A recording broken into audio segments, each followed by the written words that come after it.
It all started when Brian became quieter than usual. He would sit in the corner of the living room and watch Peter talk, joke, make decisions, lead the family. Peter was always the one in charge. That was normal. But Brian had never really noticed it the way he did now. Every time Peter spoke over him, Brian's ears twitched. Every time Peter announced what everyone would do, Brian's jaw tightened. At first it was just irritation, but then something inside him began to spiral. He stopped sleeping properly. At night he wandered the house, whispering to himself, "I could be in charge. I could lead. I could be the one they listen to." Lois overheard him once in the bathroom, staring at himself in the mirror and muttering, "Why not me? Why never me?"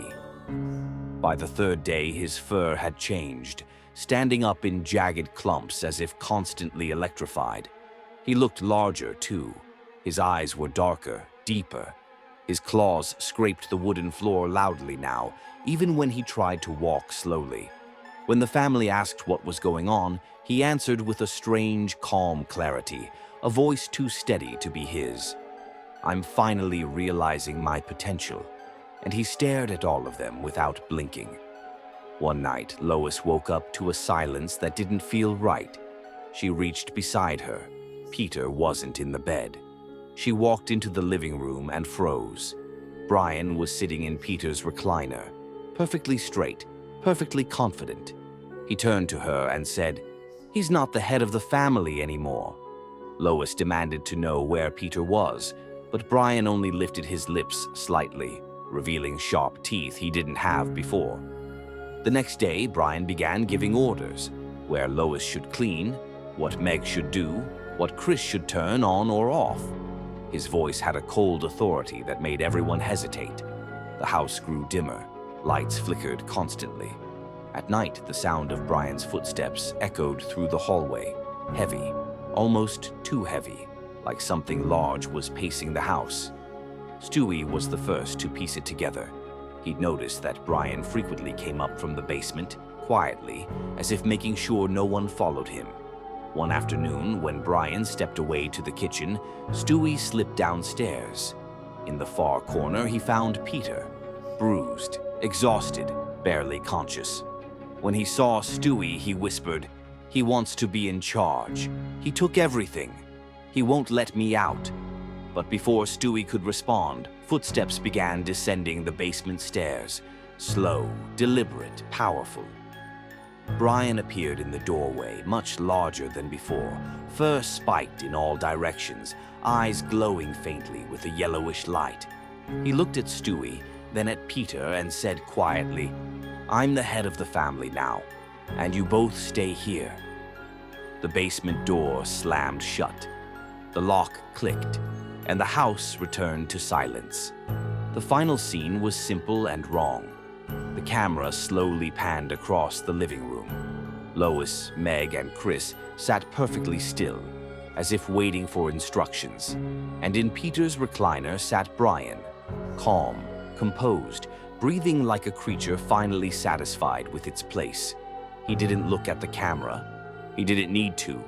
He had already won. The episode cut to black. It all started so quietly that Peter didn't even notice anything was wrong at first. Brian just looked unwell. He spent more time lying on the couch, breathing slowly, blinking heavily, like he had some kind of cold he wasn't talking about. His voice was weaker. Lois brought him food. Chris covered him with a blanket. Stewie even joked that Brian was finally acting like an elderly dog. But Peter noticed something odd. Every night, at around the same time, Brian disappeared for a couple of hours. Peter heard slow, dragging footsteps in the hallway, almost like Brian was pacing half asleep. But whenever Peter got up to look, the hallway was empty. On the third day, everything changed. Brian suddenly said he felt amazing. Too amazing. He walked around the house with strange, unnatural energy, humming softly, cleaning things, complimenting everyone for tiny things. "You look wonderful today, Lois." "Meg, you're doing great." "Peter, I really appreciate you." His voice was too gentle, too even. and the way he smiled. His eyes stayed a little too wide. The family loved this new Brian. But Peter felt something wrong beneath it. One night, Peter woke up and saw Brian standing at the end of the hallway, staring at the wall, completely motionless. What are you doing?" Peter asked. Brian twitched slightly, like he had forgotten anyone else existed, and said, "Just thinking." But his mouth didn't move correctly when he said it. The next day, the first truly frightening thing happened. Brian stretched and yawned, and for a split second, Peter saw long, sharp fangs inside his mouth, far bigger than a dog should ever have. But Brian snapped his mouth shut instantly. "Peter, you're exhausted," he said softly. "You imagined it." That night, Brian's breathing became deep and low, like someone inhaling through a cavern. The fur around his neck began rising on its own, forming a strange, ragged mane. The house began to sound different. The walls seemed to vibrate slightly, and in the morning, Peter noticed Lois was gone. Her room was untouched, bed perfectly made, everything neat, but she was nowhere. Meg didn't answer. Chris didn't come to breakfast. All their rooms were empty, too clean, too silent. Only Brian remained. He sat by the window, back perfectly straight, staring outside. "Where is everyone?" Peter demanded. Brian didn't turn around.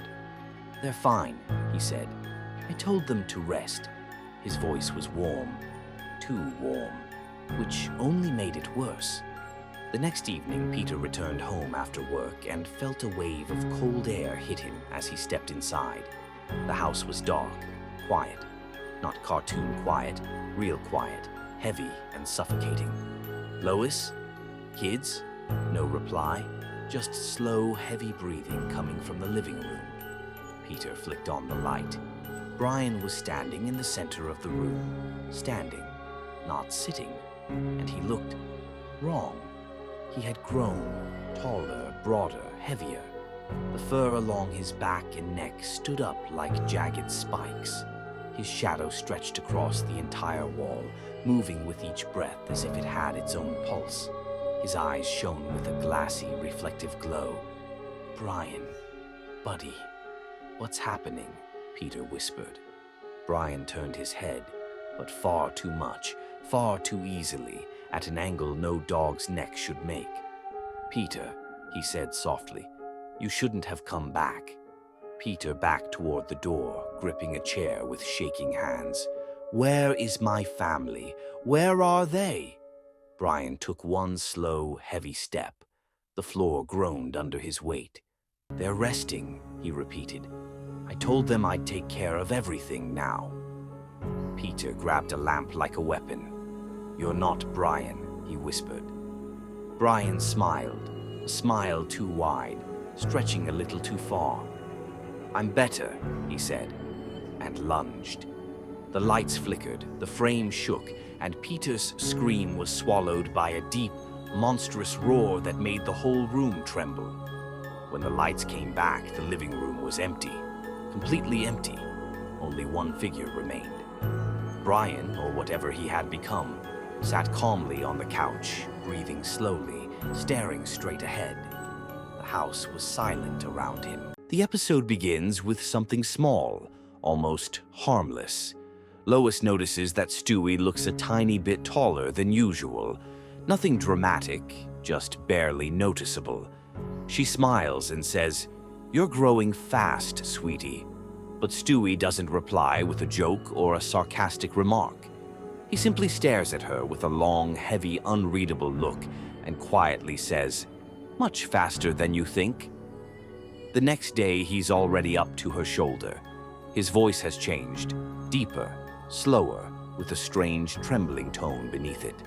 Peter jokes that Stewie might finally be useful for basketball, but the laughter dies instantly when he sees Stewie standing perfectly still, eyes locked on him, studying him like an experiment.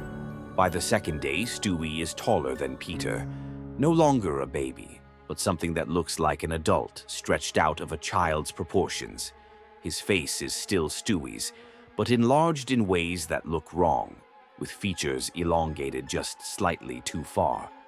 His shoulders have broadened, his arms hang a bit too long, and his eyes are empty now. When he speaks, his words come slowly, carefully, like he's choosing them not from English, but from some other language entirely. Stewie moves through the house like he owns it. No tantrums, no jokes, no whining, only watching. Especially Lois, especially Brian. Lois asks what's happening to him, and Stewie bends down, far too close, and answers in a calm, adult voice, "I'm finally becoming what I was meant to be." On the third evening, Peter comes home. The house is strangely silent. Only one light is on in the living room. When Peter steps inside, the first thing he sees is Lois sitting on the couch, hands folded, eyes dim, expression flat. Next to her is Brian, head lowered, defeated, and wearing a metal chain around his neck like a real dog. He won't look Peter in the eyes. Standing in front of them is Stewie, enormous. His head almost reaches the ceiling now, his childlike face stretched further, unsettling and distorted, his smile appearing and disappearing, like he's practicing how to mimic emotion. He turns slowly toward Peter. "From now on," Stewie says, voice heavy and calm, "I'm the head of this family.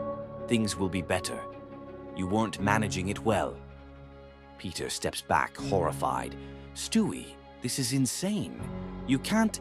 Stewie tilts his head at a sharp angle, joints cracking softly. "I can do anything." Lois tries to speak, but Stewie's eyes snap toward her, and she goes silent immediately, as if the sound drains out of her throat. Brian whimpers quietly. Peter gathers courage to argue again, but Stewie takes one step toward him. The floorboards groan, the lamps flicker. "The era of chaos is over, Peter," Stewie says. "Order begins with me." The lights go out. The episode cuts to black. The final post-scene appears without sound. The dining room table. At the head sits Stewie, enormous, calm, perfectly content. To his left sits Lois, miserable, hands folded, eyes blank. To his right, on a chain, sits Brian, like a pet, staring down at the floor. The camera slowly pulls back. Stewie turns his head toward it and softly says, "This is how it was always meant to be." The episode begins with something completely ordinary. Peter and Brian are walking down the street, joking around, enjoying an evening stroll. Peter tells a dumb joke. Brian gives his usual sarcastic chuckle. Everything feels normal, until a stray dog, dirty, wild-looking, fur bristling, suddenly runs out from behind a parked car. It lunges at Brian, bites him, and bolts into the distance before Peter even realizes what happened. "Whoa! Brian, are you okay?" Peter shouts. Brian looks at him, and in that moment Peter freezes. Brian's pupils suddenly dilate, massively, unnaturally, spreading like black ink across his eyes. For a second, his expression goes blank, empty, like he doesn't recognize the world around him. "I'm fine," Brian says, too calmly, too emotionlessly, like he's repeating someone else's words. Peter doesn't believe him. The next day, Brian looks worse, much worse. His pupils stay huge even in bright light. The fur around his neck stands up as if permanently electrified. His canines are longer, sharper, visible even when his mouth is closed. He barely speaks, and when he does, it sounds like two voices are overlapping. That evening, he paces the house in long, quiet steps that leave no sound behind. Peter catches glimpses of his shadow bending strangely on the walls, lagging a half-second behind his movements. Stewie eventually says, "Peter, I'm taking him outside. I think something's wrong with him." And Stewie leaves with Brian. Hours pass, then Brian returns. Alone, Peter rushes to him. "Brian, where's Stewie? Where is he?" Brian looks up slowly and smiles, a huge, unnatural smile stretching too far across his muzzle. Then he starts laughing. Not a normal laugh. A broken, echoing, strangled laugh. Stewie never comes back. Terrified, Peter and Lois drive Brian to an animal shelter, hoping vets will help him. Medicine, testing, anything. The staff say they'll keep him under supervision. They promise everything is under control. Days pass. The house grows quiet. Too quiet. One evening, Peter comes home earlier than usual. He opens the front door and instantly feels something wrong. The air inside is cold, heavy, unmoving. Lois? Chris? Meg? No voices, no footsteps, no sounds. He steps deeper into the house, and then he sees it. Brian is standing in the middle of the living room. But it isn't Brian anymore. Before Peter stands a massive creature, towering, monstrous. His neck fur has grown into a full bristling mane. His fangs are enormous, jutting out even when his mouth is closed. His limbs are thick, powerful, and his chest rises with slow, thunderous breaths. His eyes glow faintly red. And most terrifying of all, he stands upright on two legs, like a person. Shadows tremble around him as if the room is too small to contain him. Peter steps back. The creature steps forward, and in a soft, eerily gentle voice it says, "I came back, Peter." It all started so suddenly. One morning, Peter woke up in an unbelievably good mood. Not just cheerful, unnaturally cheerful. He smiled wider than usual, spoke in a soft, polite tone, cleaned the breakfast dishes without being asked, and complimented everyone for the smallest things. Even Lois admitted she liked this new Peter. He asked Chris about his day.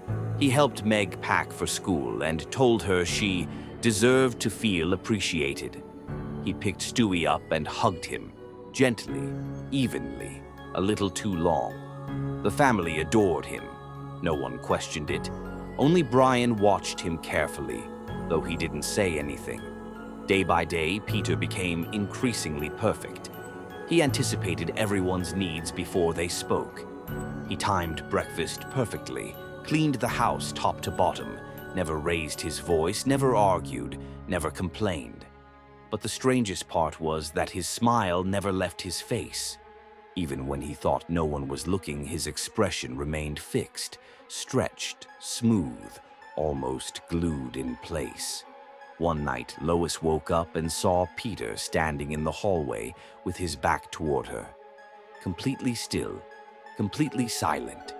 When she asked what he was doing, he turned his head far too slowly and said, "Just watching over the family, making sure everyone is safe." By the third day, the house itself began to react to him. Lights flickered whenever he walked past. The TV turned on the moment he sat in his recliner. Sometimes his shadow stretched strangely across the wall, taller, sharper. But whenever Lois blinked, it snapped back to normal. The kids didn't notice any of it. They said, "Dad's just better now." But Lois couldn't shake the feeling that something about him was too good, too controlled. One afternoon, she went down to the basement to find an old box, despite Peter telling her more than once, "Please don't go down there yet. I'm fixing something." The basement door was cracked open. She stepped inside. The single bulb hummed weakly overhead, and in the far corner, slumped against the wall, was Peter, the real Peter. Dirty, exhausted, wrists tied, shirt torn. He lifted his head slowly and whispered, "Lois, that thing upstairs isn't me. Please don't trust him." Lois stumbled toward him, trembling, when she heard footsteps above her, slow, steady, confident. The basement lights sputtered. Then the false Peter appeared at the top of the stairs. The perfect one, the smiling one. His expression didn't change at all. His eyes reflected the basement bulb like polished glass. "Lois," he said softly, "there's no need to worry. I'm the better version." She shielded the real Peter with her body. She tried to ask who, or what, he was, but nothing came out. The false Peter took one step down, then another. His smile stretched slightly wider, past the point where a normal face should move. "You both stay here," he said calmly. "The family needs someone who does everything right." The door slammed shut. The lock clicked from the outside. Lois pounded on it, screaming, but the house did not respond. The lights flickered, then went out. The final shot of the episode was the living room. The kids sat quietly beside the new Peter. He gently patted Meg's head, straightened Chris's collar, and held Stewie on his knee. They smiled. They leaned into him. They accepted him. Nobody asked why their father no longer blinked. Nobody noticed that he never once stopped smiling. The episode cut to black. At first, everything in the Griffin house seemed completely normal. Brian was sitting in the kitchen with the family, lazily chewing on leftovers and cracking a few jokes like he always did. But later that evening, he found some old container in the trash, something Peter had tossed out days ago, and without thinking twice, Brian licked it clean. Nobody paid attention to it at the time, but that's when the strange things started happening. The next day, Brian became unusually quiet. He barely spoke, didn't bark, didn't complain, and spent most of the day lying under the table, almost as if he was avoiding the light. Lois thought he just ate something bad and gave him some medicine, but it didn't help. That night, Brian kept waking up and pacing around the house in circles, making a low, restless growl that didn't sound like him at all. On the third day, the family noticed something odd about Brian's expression. His eyes had a heavier, focused look, like he was constantly thinking about something they couldn't understand. When Peter tried to scratch behind his ear, Brian jerked back sharply, staring at the wall behind Peter, as if he heard something no one else could. And then the physical changes started. Very subtle at first. Brian seemed just a tiny bit bigger in the morning, then a little bigger that evening. And by the end of the day, he looked noticeably larger than before. Even his teeth began to change. His once normal dog teeth were growing into long, sharp fangs, though Brian acted like he didn't even notice. On the fourth night, Brian began leaving the house. Each morning, the front door would be slightly open, and Brian would come back covered in dirt and carrying the smell of cold forest air, even though the nearest forest was nowhere near their neighborhood. The family grew worried, but nobody knew what to do. Peter tried putting him on a leash, but Brian just stared at it so long and so intensely that Peter felt uncomfortable and ended up taking it off himself. On the fifth day, Brian stopped responding to his name entirely. He just sat by the window, staring into the darkness as if someone out there was calling him. Stewie tried talking to him, but Brian replied with a deep, steady growl that didn't sound like him at all. It sounded like it belonged to a much bigger dog. That night, the house filled with heavy footsteps, even though nobody was walking. Lois woke up first and heard something slowly coming down the stairs. When she peeked into the hallway, she saw only a large dog-like shadow moving across the wall. She told herself it was just her imagination and went back to bed. By morning, Peter and Lois were gone. Their phones were left on the living room table. Their bedroom door was open, but they were nowhere in the house. Chris and Meg were missing too. No signs of a struggle, no sounds, nothing. The whole place felt unnaturally silent, like every living thing had simply disappeared. The only thing left was Brian's collar, lying in the middle of the living room floor. That evening, the TV turned on by itself. The screen showed the sidewalk outside their house. The camera shook a little, but for a moment you could clearly see a giant dog-shaped figure standing in the distance. It looked like Brian, or like something that used to be Brian, only much larger. It paused as if realizing it was being watched, and slowly turned its head toward the house. The screen cut to black. Since then, the Griffin house has stayed empty. But neighbors say that sometimes, late at night, they hear heavy footsteps outside and a low, familiar growl echoing down the street. And nobody is brave enough to look out the window,